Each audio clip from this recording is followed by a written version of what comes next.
Walang babagal-bagal, walang kukupad-kupad. Mabilis na ang panahon, kaya maiiwan ka kapag hindi ka nakasabay sa bilis ng panahon. Presyo ng gasolina, saan traffic, saan hindi. May strike ba o wala? At mga balitang importante sa buhay ng commuter na Pinoy sa DWIZ.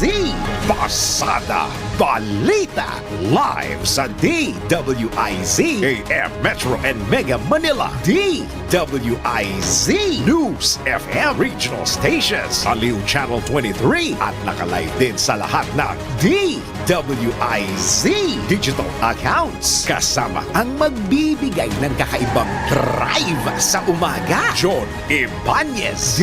DWIZ Pasada Balita. Tuloy sa pagbabalita ng tama, paglilingkod ng tama.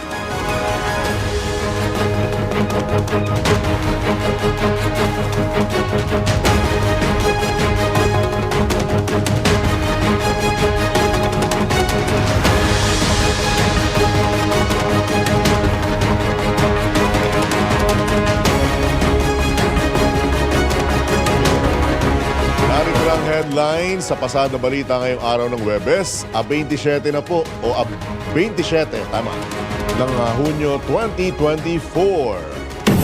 Pasada Balita. Dating Pangulong Duterte at Senator De La Rosa nanindigang hindi dadalo sa pagdinig ng Kamara hinggil sa war on drugs. Pasada Balita. Pagsasanib puwersa ng independent opposition at Administrasyong Marcos, iminungkahi ng isang dating senador. Pasada Balita. Birth certificate ni suspended Bamban Mayor Guo, ipinakakansila na ng PSA. Pasada Balita. Balita sa ibayong dagat, 71 katao patay sa pagbaha at landslide sa southern China. Pasada Balita. Sa balitang pangkalakalan, mga negosyante nangangamba sa survival ng kanilang mga negosyo. Pasada Balita. At sa balitang pampalakasan, NBA player Mikal Bridges nasa New York Knicks na. Bawal ang babagal-bagal, bawal ang kukupad-kupad. Pasada Balita. Magandang umaga Luzon, Visayas, Mindanao, Pilipinas. Ako po ang inyong tagapaghatid balita, Johnny Ibanez. Pasada Balita. At ngayon, pasadahan na natin ang mga nagbabagang balita. Pasada Balita. Binigyang diin ni dating presidential spokesman Harry Roque na hindi dadalo si dating Pangulong Rodrigo Duterte sa investigasyon ng House Committee on Human Rights hinggil sa war on drugs campaign ng nakaraang administrasyon. Ayon kay Atty. Roque, igigit ni dating Pangulong Duterte ang kanyang constitutional right against self-incrimination.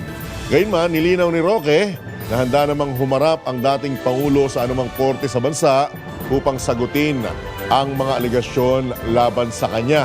Tiniyak din ng dating spokesman na makikiisa at makikipagtulungan si dating Pangulong Duterte sa anumang investigasyon sa war on drugs. Nauna nang inihayag mismo ni Senator Ronald De La Rosa na hindi rin siya pupunta sa nasabing pagdinig. Pasada Balita.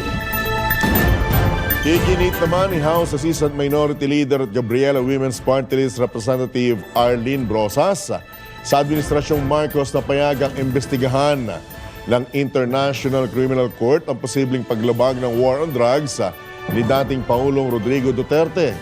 Kasunod nito na isinagawang investigasyon ng Kamara sa mga extrajudicial killings sa ilalim ng drug war. Samantala sa nasabing pagdinig, inatasan na ni Committee Chairman Bienvenido Ben Abante Jr. ang mga pulis na itigil ang pagkuha ng larawan sa mga biktima ng EJK. Ibinabala rin ni Congressman Abante sa PNP na ipapakontempt kapag hindi tinantanan o tinigilan ang pagpicture sa pamilya ng mga biktima ng EJK na humaharap sa pagdinig.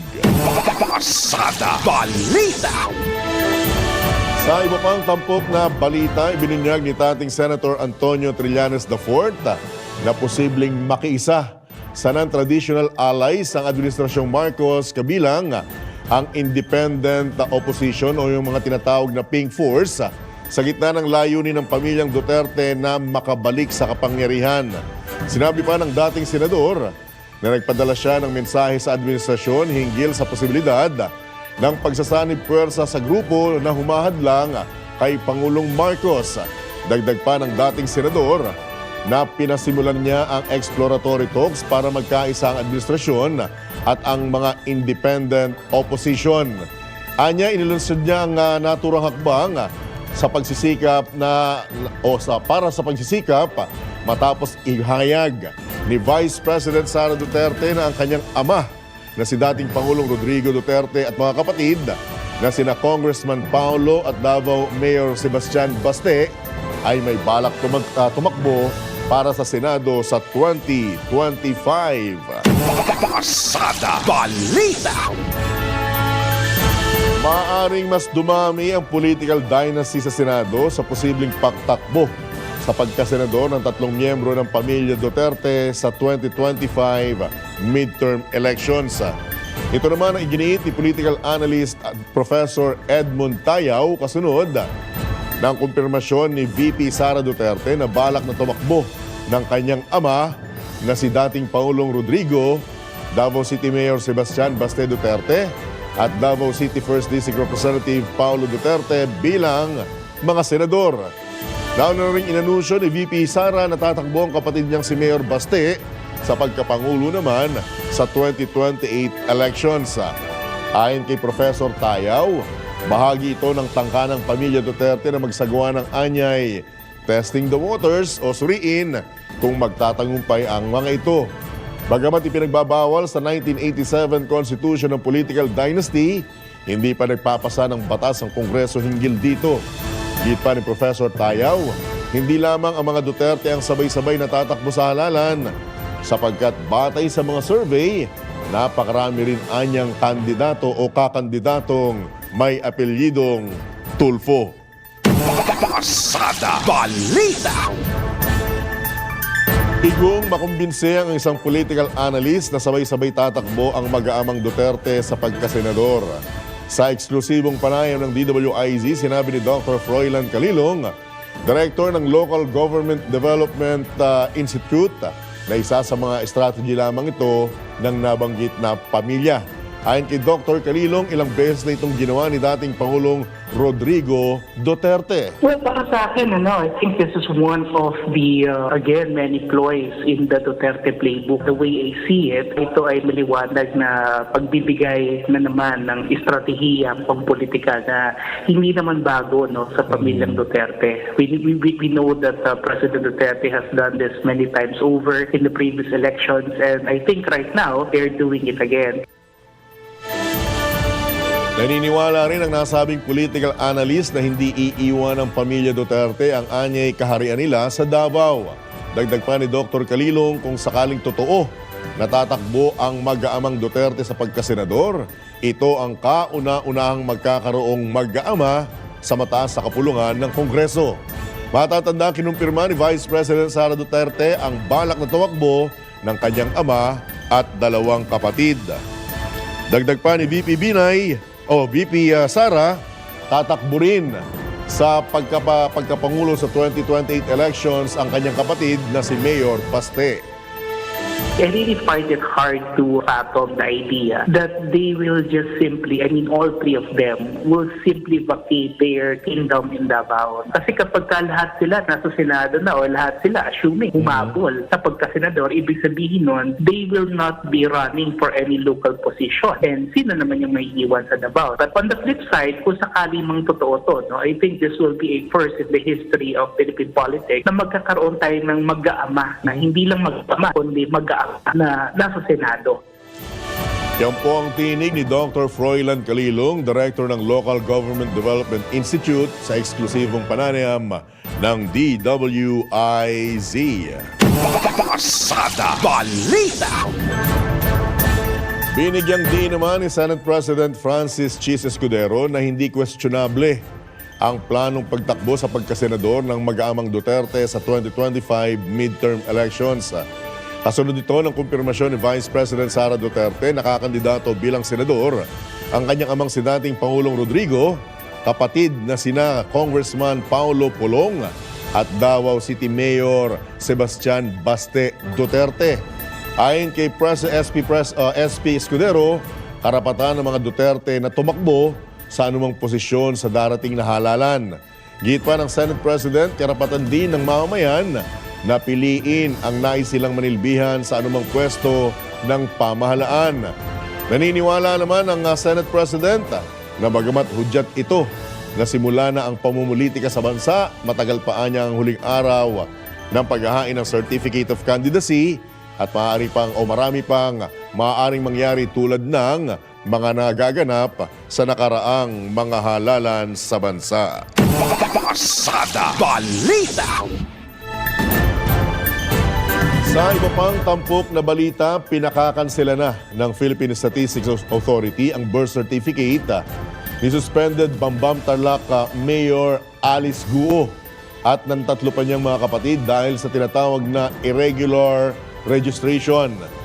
Sa pagharap sa Senate hearing, kinumpirma ni Engineer Marisa Grande, Assistant National Statistician ng PSA Civil Registration Service, na inendorso na nila sa Office of the Solicitor General ang pagkansela sa Certificate of Live Birth ng magkakapatid. Narito ang bahagi ng sagot ng PSA official sa tanong ni Senator Risa Ontiveros. Siya, Madam Chair, na irregular. Parehong irregular. Yung kay Mayor Alice Leal Guo at yung kay Sheila Leal Guo. Yeah. So, may theory ba ang PSA tungkol sa kasong ito? May corruption ba involved, halimbawa? Related to this, Madam, we already endorse to the Office of the Solicitor General for the cancellation of the Colby. Yeah, because ang PSA naman has no power to automatically cancel pag nakita natin na may irregular process doon sa registration. So, endorsed to Solja na yung cancellation nitong, what was the term you used? Acronym? Cancellation of the Certificate of Live Birth. Okay.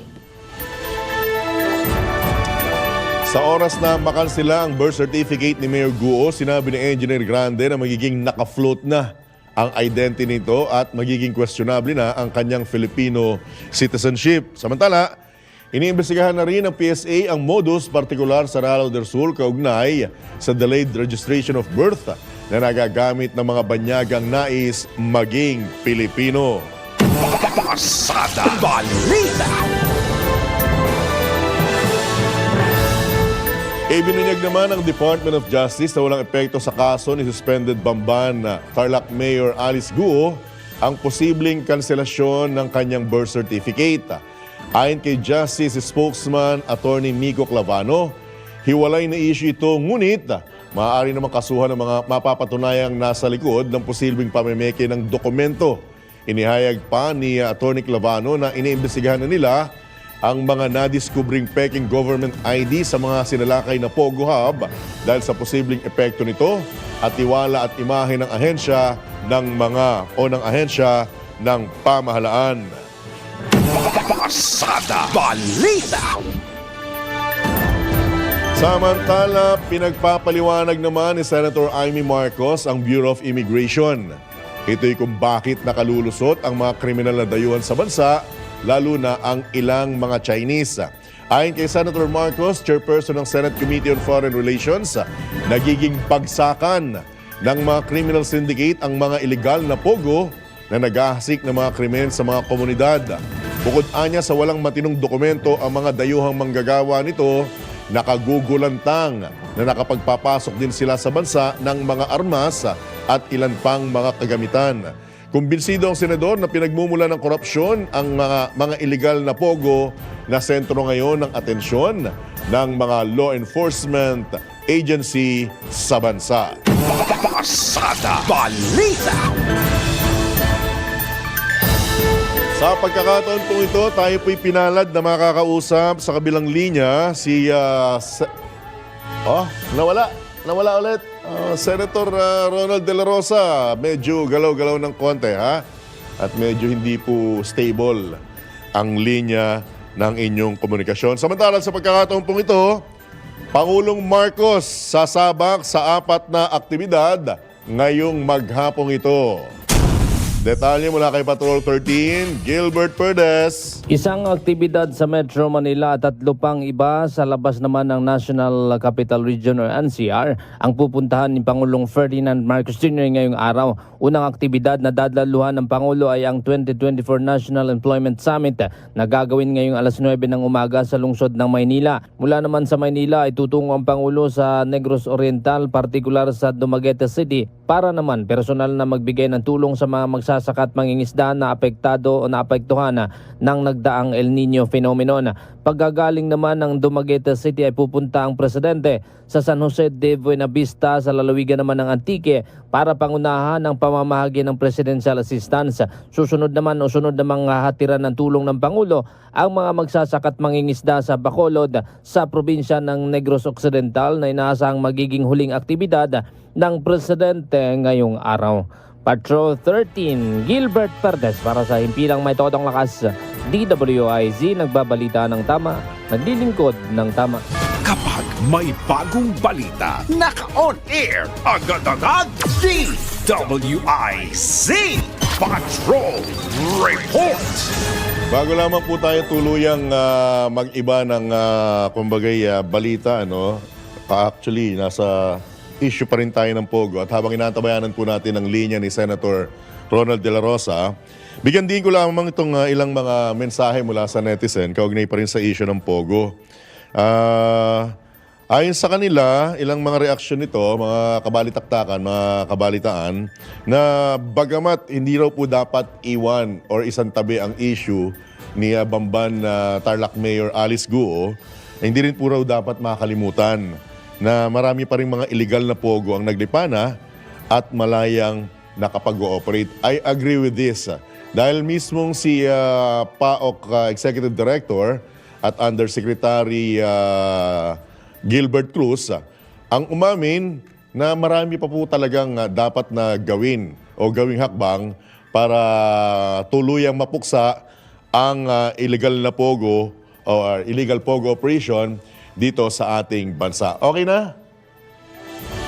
Okay na? Alright. At binabanggit din po na hindi lang dapat, I agree sa binabanggit ng mga netizen, na hindi po dapat kay Mayor Alice Guo lamang itutok yung ikangay investigasyon, kundi talagang kumbagay laliman pa yung ginagawang mahakbang para matunton kung sino talaga ang responsable dito sa isyong ito, lalo na po dun sa mga illegal na pogo, illegal na operasyon ng pogo. At hindi rin naman po tayo ikangay dapat ding manisi or hindi rin naman dapat natin itutok lang ang ikangay pagsisi sa PAGCOR. Dahil ang binabanggit naman po ng PAGCOR ay ginagawa naman nila ang kanilang kinakang hakbang para matigil or hindi magkaroon na illegal na operasyon ng pogo dito sa ating bansa. Pero may nakakalusot. So ang panawagan po ng ilang mga netizen mas tindihan pa ang pag-iimbestiga at maging ang mga local government unit at maging publiko ay talagang makipagtulungan sa pagkakaisa para tuluyan ng mapuksa ang illegal na operasyon ng pogo dito sa bansa. At ang nakakatakot nga raw po dito, may mga bagay na nagagawa, may mga krimen na nagagawa sa loob at labas ng pogo operation na hindi naman po lahat ay natutukoy o naire-report sa mga otoridad. At naniniwala po yung ilan sa atin o marami sa ating mga netizen na talagang manindigan na yung ating pamahalaan sa usapin ng pogo. Dapat pa po ba talaga itong ikangay tapusin na? Dapat po ba itong wakasan na yung mga illegal o pati yung mga legal na pogo? Kasi ang napapansin po nila, actually hindi lamang ito observation, ito po'y kinumpirma mismo ng PAOK na marami pong Chinese, Filipino-Chinese, at iba pang mga nationality ang nai-involve sa illegal activity hanggang sa puntong may mga pinapatay at tinotorture at sad to say, mukhang meron pang nadadamay sa human trafficking at kaso ng sexual abuse o pangahalay at torture. So, ang sabi nung itong mga netizen, mga kababayan natin, kailangan pong manindigan ng mga authority at lalo na ang ating administrasyon kung tuloy na nga bang ibaban nationwide ang operasyon, illegal man o hindi, ng kontrobersyal na Pogo. Pasada Balita.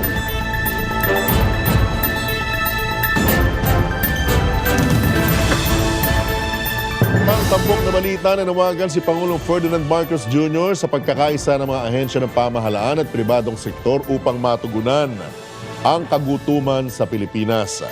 Binigyan din ng Pangulo ang kahalagahan ng pagtutulungan laban sa layuning o para sa layuning magkaroon ng abot kaya at sapat na supply ng pagkain sa bansa. Sa isinagawang Walang Gutom Award sa Malacanang, kinilala ng Pangulo ang mga lokal na pamahalaan na may programang nagsusulong upang malabanan ang kagutuman. Hinikayat din naman ng Pangulo ang iba pang mga lokal na pamahalaan na gayahin ang success stories ng mga awardee. Kasabay nito, pinasalamatan ni Pangulong Marcos ang mga LGU sa pagtulong sa national government sa pagsuporta sa kanyang advocacy at matupad ang pangarap na balang araw, wala nang magugutom na Pilipino. Pasada Balita. Oras muna sa hudyat. 24 at kalahating minuto na po makalipas ang ikapito ng umaga. Pasada Balita. Balitang politika pa rin tayo mga kabalitaktakan. Naniniwala ang isang political analyst na nasa daan na ng pagiging mukha ng oposisyon si Vice President Sara Duterte. Sa eksklusibong panayam ng DWIC, sinabi ni Dr. Floylan Calilong, Director ng Local Government Development Institute, na ito'y dahil nagbibigay na ng mga pahayag ang Vice Presidente. Kabilang na niya dito ang pag-abiso ng ina ng pangalawang Pangulo na bumalik na sa Davao City para tumakbo bilang alkalde ng lungsod. Ang naging malinaw talaga dito is that as expected, Sara Duterte is now fast becoming to be the face of the opposition. Kasi siya din nagbibigay ng mga pahayag na kagaya nito. Kaugnay nito, duda si Dr. Calilong na iiwan ni VP Sara ang pagiging Vice Presidente para maging alkalde ng Davao. Bagamat nauna ng nilinaw ng pangalawang Pangulo na walang pag-uusap kung magbibitiw ito sa nasabing pwesto.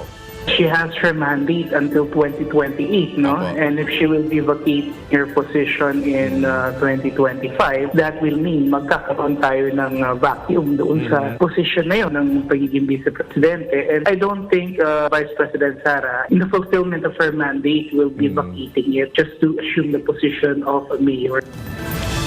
Dagdag pa ng nasabing political analyst, maaaring isa sa mga strategy lamang ito para lituhin ang administrasyon ni Pangulong Ferdinand Marcos Jr. sa kanilang plano. The way I see it, talagang ito ay, again, another one of those ploys in the Duterte playbook to confuse the administration so that medyo mag-iisip yung administration o ano ba talaga yung next move nila. Yan po ang tinig ni Dr. Floylan Calilong, Director ng Local Government Development Institute, sa eksklusibong panayam ng DWIZ. Pasada Balita. Lalo pang tumibay ang paghihinalang si Wen Yin Lin, ang tunay na ina ni suspended Bamban Tarlac Mayor Alice Guo.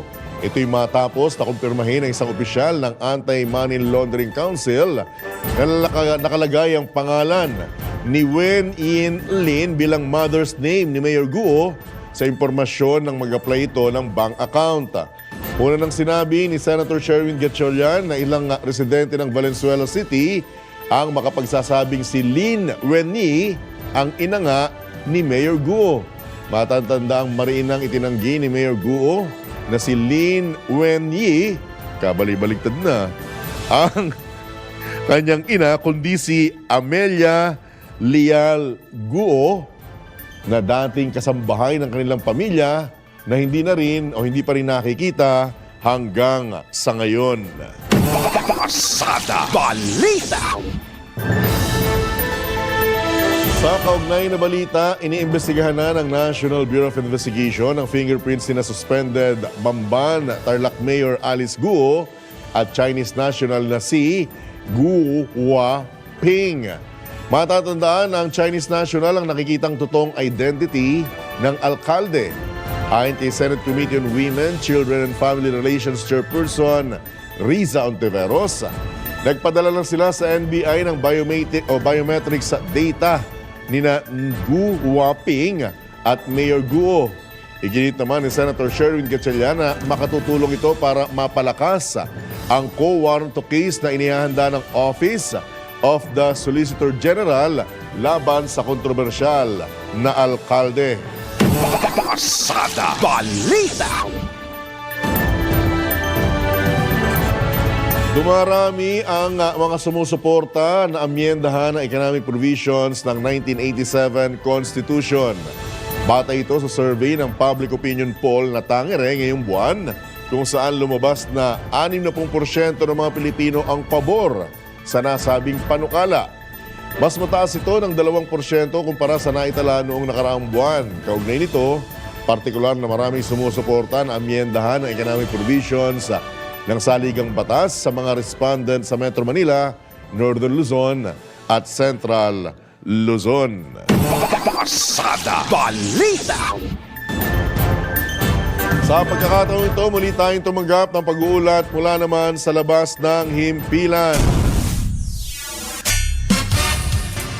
AFP Chief Bronner malugod na tinanggap ang mga newly appointed defense attaché ng AFP.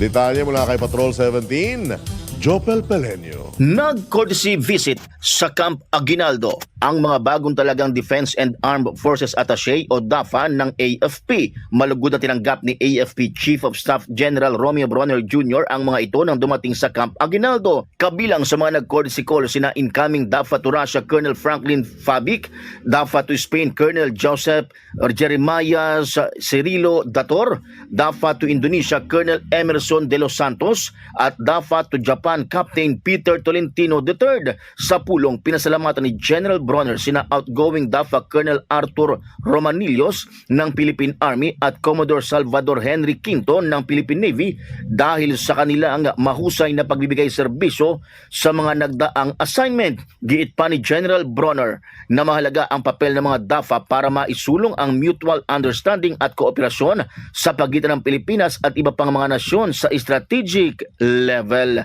Ito si Patrol 17 Chopel Pelenyo para sa impilang may todong lakas DWIZ. Nagbabalita ng tama, naglilingkod ng tama. Kapag may bagong balita, naka-on air, agad-agad, DWIZ Patrol Report. Tinawag naman ng Commission on Human Rights na tagumpay sa hustisya ang pagkakaabsuelto ni dating Senator Laila de Lima sa ikatlo at huli niyang kaso na may kaugnayan sa ilegal na droga. Ayon sa CHR, tagumpay din ang pagpapawalang sala sa dating senador sa rule of law. Pinuri rin ng komisyon ang Muntinlupo RTC at lahat ng nagsikap para masiguro na mapagtitibay ang hustisya at rule of law. Matatandang inabsuelto ng Muntinlupo RTC ang nabanggit na nakalipas na chairperson ng CHR matapos itong pagbigyan ng petition na demurrer of evidence batay sa kahinaan ng mga ebidensya ng panig ng prosekusyon. Pasada Balita.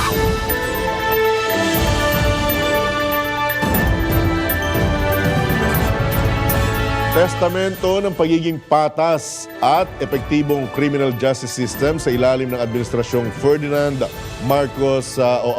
Pangulong Ferdinand Marcos Jr. ang pagkakaabsuelto ni dating Senador Laila de Lima sa mga kaso na may kaugnayan sa ilegal na droga. Ayon kay Justice Secretary Jesus Crispin Rimulya, pruweba ito na gumagana ang sistema ng hustisya sa ilalim ng bagong Pilipinas. Umaasa rin ang kalihim na magkakaroon ng paghihilom at pagpapatuloy ng dialogo sa katarungan at karapatang pantao ang pagtatapos ng mga pagdinig hinggil dito. Dagdag pa ng DOJ Secretary, kinakailangan ng rule of law at kalayaan ng hudikatura sa demokratikong pamamahala at prioridad ang pagprotekta sa human rights sa bagong Pilipinas. Pasada Balita. Samantala, inisyohan na ng Manila RTC ng gag order ang kaso ni dating Negros Oriental Representative Arnolfo Arnie Teves Jr. Dahil dito, ayon kay Justice Spokesman Attorney Mico Clavano, hindi na maaaring maglabas ng pahayag ang Department of Justice at maging ang kampo ng dating kongresista. Hindi dapat anya magsalita ang dalawang partido dahil lahat ng ebidensya ay dapat sa korte na lamang ipakita. Iginagalang naman ng Justice Department ng desisyon ng hukom dahil naniniwala ito sa tamang proseso ng korte. Pasada Balita. Posibleng maantala ang pagpasok ng La Nina phenomenon ngayong taon. Ayon kay Pag-asa Climate Monitoring and Prediction Section Chief Ana Lisa Solis, may 50% posibilidad na maranasan ang La Nina sa mga buwan ng Setyembre hanggang Nobyembre. Paliwanag ng Pag-asa official, bukod sa nasa neutral condition pa ang karagatan, ito'y dahil kagagaling lamang din ang bansa sa isang strong El Nino. Posible naman pumasok ang 2 hanggang 3 bagyo sa Philippine Area of Responsibility sa susunod na buwan. Pasada Balita.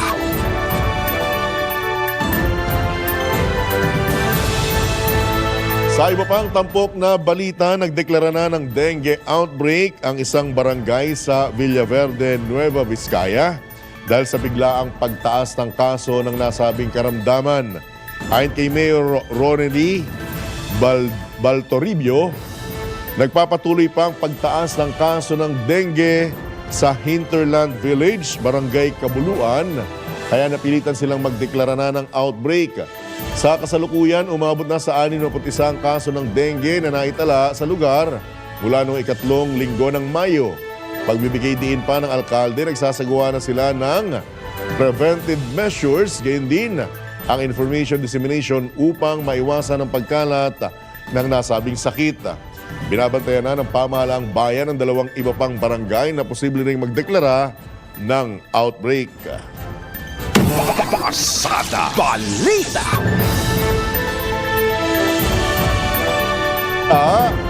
Alam niyo ba na ang katumbas ng bawat taya sa Philippine Charity Sweepstakes Office o PCSO ay kawang gawa? Sa bawat ticket mo, siguradong may matutulungang Pilipino sa kanilang pangailangang medikal. Dahil sa PCSO, basta kawang gawa at pagtulong, hindi kanila uurungan. Kaya't palagi pong tatandaan ang bawat taya may kawang gawa. Pasada Balita. Oh, ito po kailangan pong magtulungan ang mga Pilipino dahil lahat ay makikinabang. Alamin natin ang iba pang detalye sa isang special report na ito. Patuloy at hindi uurong sa pagtulong ang PCSO. Yan ang matagal lang pinatunayan ng ahensya. At ayon sa PCSO, nalalapit na rin ang Charity Summit at National Day of Charity. Yung Charity Summit namin is scheduled September 5, which is the international celebration of charity. Kaya nga ako nakaisip, Yun iba nga, ng local GM, counterpart oo. natin. Oo. So that was the creation of PCS October 30. October 30. So yun na naman ang ating counterpart doon. Kaya ang PCSO doon sa proclamation is the lead agency to formulate activities to celebrate this day.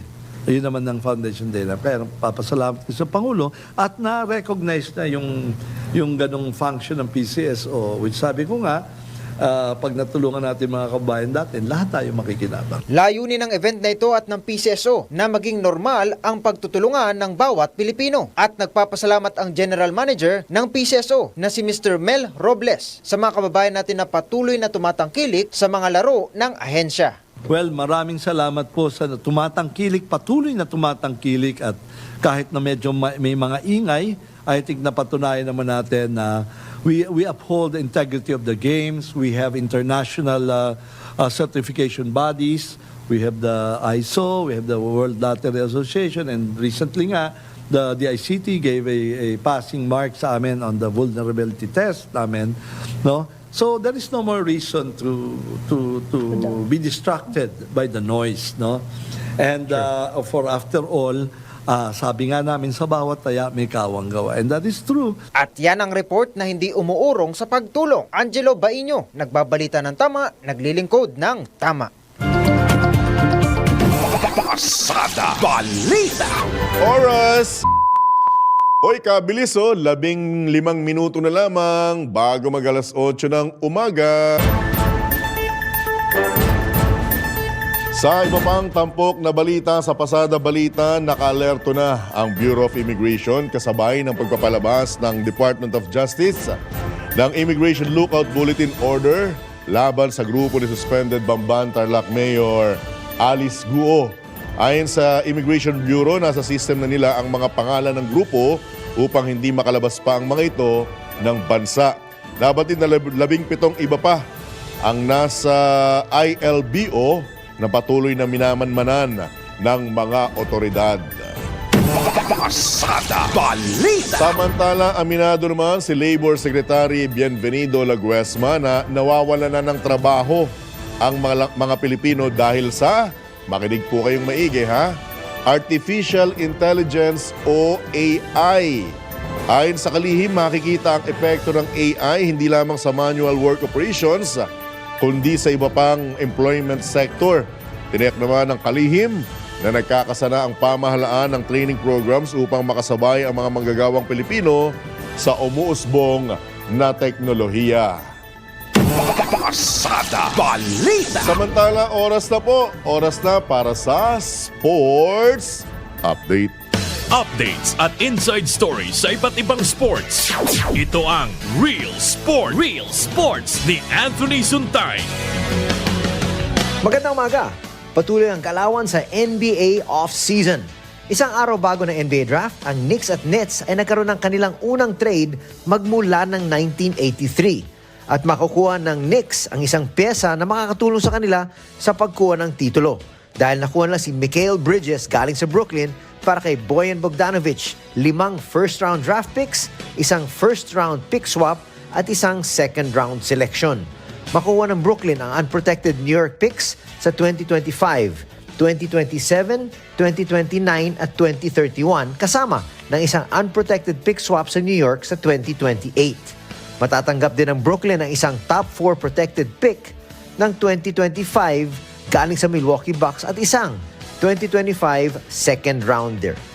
Makukuha naman ng Knicks ang isang 2026 second round pick sa Nets para makumpleto ang buong transaksyon. Ang mga numero ni Bridges sa taong ito ay 19.6 points per game para sa Brooklyn. Para sa Real Sports, ito po, si Anthony Suntay. Real Sports ni Anthony Suntay sa DWIZ 882. Pasada Balita. Samantala, meron po tayong nagmamadaling balita. DWIZ Flash Report. Meron pong 7 hinihinalang teroristang komunista ang na-liquidate po ng militar sa Nueva Ecija. Mula kay Patrol 17, Jopel Pelenyo. Nasawi ang 7 miyembro ng Komiteng Rehiyong Gitnang Luzon makaraang makasagupa ang 84th Infantry Battalion sa Pantabangan, Nueva Ecija. Sinabi ng hukbong katiyan na resulta ito ng pinakahuling bakbakan sa Barangay Malbang, ngunit Hunyo 20 pa nang magsimula ang aerial strike ng militar laban sa mga rebeldeng terorista sa Nueva Vizcaya. Sa pinakahuling update ng Army ngayong umaga, 10 high-powered firearms ang na-recover mula sa mga napatay na hindi pa nakilala, habang wala namang casualty sa panig ng militar. Sinabi ni Lieutenant Colonel Gerald Reyes na bahagi ang hot pursuit operation ng militar sa sumbong ng mga residente ng Alfonso Castañeda sa Nueva Vizcaya. Ito si Patrol 17 Chopel Pelenyo para sa Impilang May Todong Lakas, DWIZ, nagbabalita ng tama, naglilingkod ng tama. Pasada Balita. Balitang pangkalakalan. Nababahala ang 46% ng Philippine-based chief executive officers sa survival ng kanilang mga negosyo sa susunod na 10 taon. Tinukoy ng 40% ng mga CEO ang geopolitical conflict bilang isang pangunahing bansa o banta sa mga kumpanya sa susunod na 1 taon. 37% ang nagbanggit ng inflation habang 29% ng mga CEO ang nagsabing pangunahing banta rin ang macroeconomic volatility at cyber risk. Isinagawa ang survey mula Oktubre hanggang Nobyembre 2023 kung saan nakiisa ang mahigit 1,700 mga CEO sa Asia-Pacific region, kabilang na ang 35 CEO sa Pilipinas. Mga balitang dapat alam mo kahit sa labas ng bansa. DWIZ Balita sa Ibang Bansa. 71 katao ang patay sa matinding pagbaha at landslide sa China. Nag-issue na ang National Meteorological Center ng China ng rainstorm red alert na pinakamataas na level matapos ang ilang linggong pag-ulan. Binuksan na rin ang mga floodgate matapos bumulwak ang tubig mula sa mga ilog dahilan upang lumikas ang mga residente sa ilang mga lalawigan sa southern China. Pinaigting na ang emergency response at nag-deploy na rin ng response team para sa flood control at disaster relief efforts. Pasada Balita. Samantala, iiwanan ko po kayo ng good news dahil ipinagpapatuloy ng pinakamatandang panday. Panday? Sa Banawe, Ipugaw, ang tradisyon sa paggawa ng sandata. Mapapansing dekalidad ang mga patalim na gawa ni Pedro Pinayan, mahigit 50 taon ng nanday, na binansagan ding Tatay Himango, ang huling panday ng Kambulo. Sinisigurado ni Tatay Himango na pulido ang kanyang mga gawa kung saan tinitistis ni Tatay, o tinitistis siya na ang init ng apoy. At araw-araw sa loob ng 3 linggo o higit pa, kilala ang Ifugao sa purong bakal na mga itak mula sa talim hanggang sa hawakan nito. Pasada Balita. Ako ang ating good news. Erap. At sumainyo, isa naman pong edisyon ng Pasada Balita. Dito lamang po yan sa DWIZ. Nagbabalita ng tama, naglilingkod ng tama. Ako po ang inyong naging kabalitaan at kabalitaktakan, Johnny Bañez. Ang tamayanan po ang susunod na palatuntunang Karambola, oras o dyan, eksakto yung punto. Alas 8 na ng AM, you know. Bawal ang babagal-bagal. Bawal ang kukupad-kupad. Mabilis na ang panahon, kaya maiiwan ka kapag hindi ka nakasabay sa bilis ng panahon. Presyo ng gasolina, saan traffic, saan hindi. May strike ba o wala? At mga balitang importante sa buhay ng commuter na Pinoy sa DWIZ Pasada Balita. Live sa DWIZ AM Metro and Mega Manila. DWIZ News FM Regional Stations, Aliw Channel 23 at nakalive din sa lahat ng DWIZ digital accounts kasama ang magbibigay ng kakaibang drive sa umaga. John Ibanez, DWIZ Pasada Balita. Tuloy sa pagbabalita ng tama, paglilingkod ng tama, Lunes hanggang Biyernes 7 AM.